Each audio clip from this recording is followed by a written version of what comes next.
You caught yourself doing it again. Someone posts a photo, and before you even register what you are looking at, something in you has already sized them up. Their apartment, their body, their vacation, their life. And before you can stop it, yours feels smaller. You did not choose to do that. You did not sit down and decide to compare. It happened on its own, fast, automatic, almost invisible. And if you have ever felt guilty about it, or tried to stop it and failed, here is what you need to know. That impulse is not a flaw. It is not jealousy. It is not insecurity. It is one of the oldest survival tools your species ever built. Your brain has been running this comparison engine for roughly 2 million years, long before Instagram, long before money or status symbols or job titles. Back when your ancestors lived in small groups on the open savanna, knowing where you stood relative to everyone else was not vanity, it was information.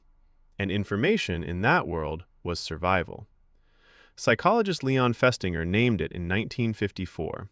He called it social comparison theory. The idea is simple.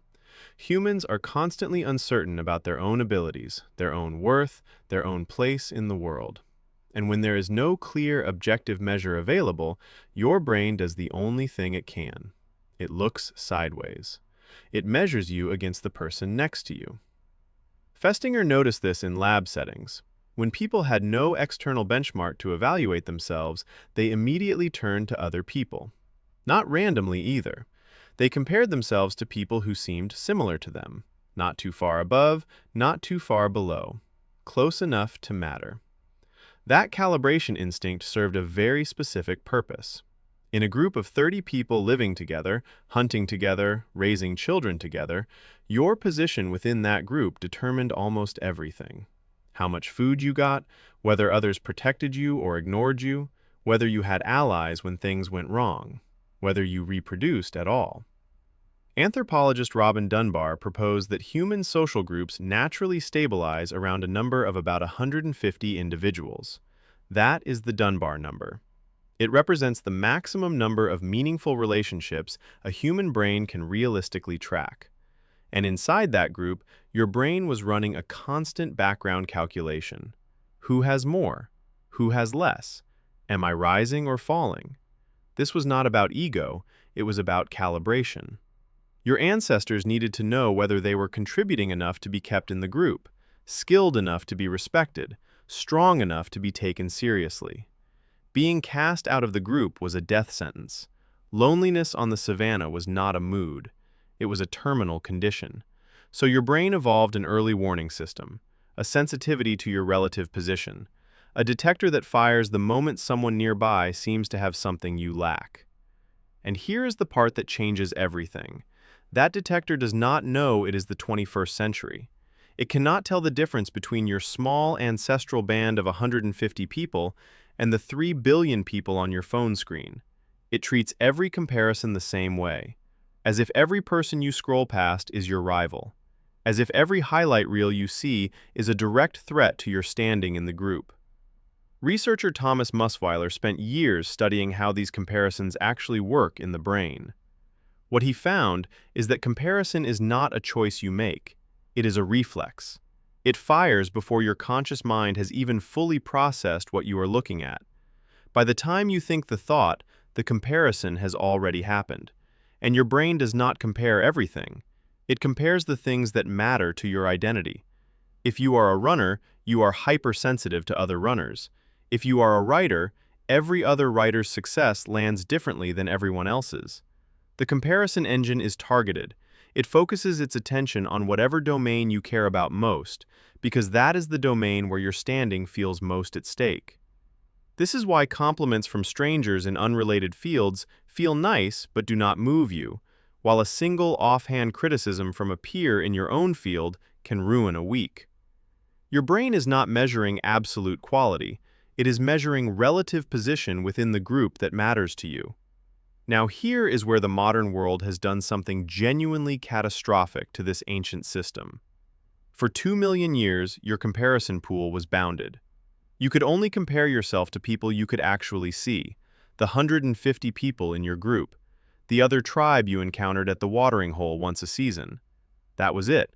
The range of human performance you ever witnessed was narrow. Most people were roughly as capable as you in most domains.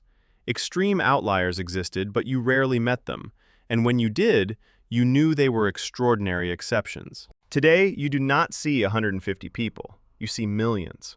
And social media does not show you an accurate cross-section of those millions. It shows you the top, the curated peak, the most beautiful vacation photo from the best day of someone's best year, the professional's polished output, the athlete on the day they broke their personal record, the entrepreneur the week after the funding announcement.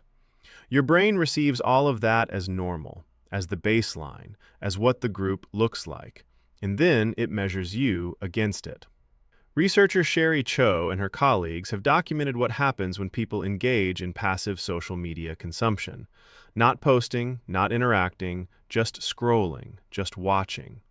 Even short sessions of passive consumption shift mood, lower self-evaluation, and activate the same neural machinery that fires when social status is threatened. Your body responds to a stranger's vacation photo the way your ancestors' body responded to a rival who returned from a hunt carrying twice as much food. The anxiety is real. The deflation is real. The sudden sense that you are behind, that you are falling, that you need to do something. That is your threat system firing exactly as it was designed to. It is just firing at shadows. But here is what makes this even stranger. Comparison is not only destructive, it is also how you grow. Festinger identified two directions of comparison. Downward comparison, where you measure yourself against someone doing worse, which tends to produce temporary comfort and sometimes complacency, and upward comparison, where you measure yourself against someone doing better, which tends to produce either motivation or despair, depending on one critical variable. That variable is whether you believe the gap is closable. When you look at someone ahead of you and you believe, even partially, that you could get there, upward comparison drives effort. It lights up the motivational circuits. It makes the goal feel real and achievable because you have proof right in front of you that a human being can reach it. This is why athletes train better in groups, why writers improve faster in workshops, why startups cluster in cities. You need to see others performing to believe the performance is possible. When you look at someone ahead of you and the gap feels permanent, biological, sealed by luck or birth or factors outside your control, upward comparison curdles into something darker: resentment, paralysis, the quiet belief that effort is pointless. The comparison did not change. What changed is the story your brain told about what the gap means.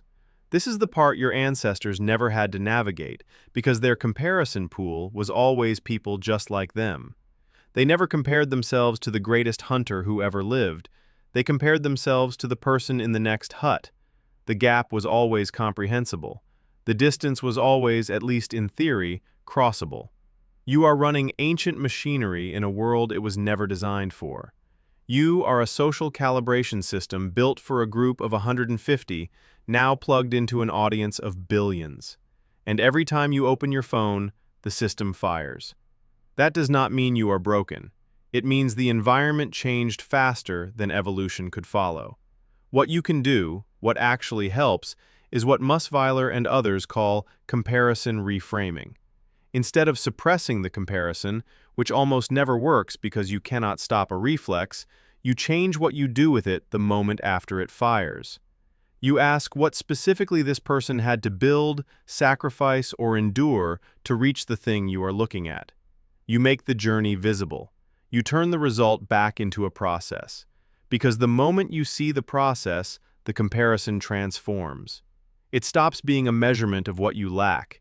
It becomes information about what is possible and what it costs.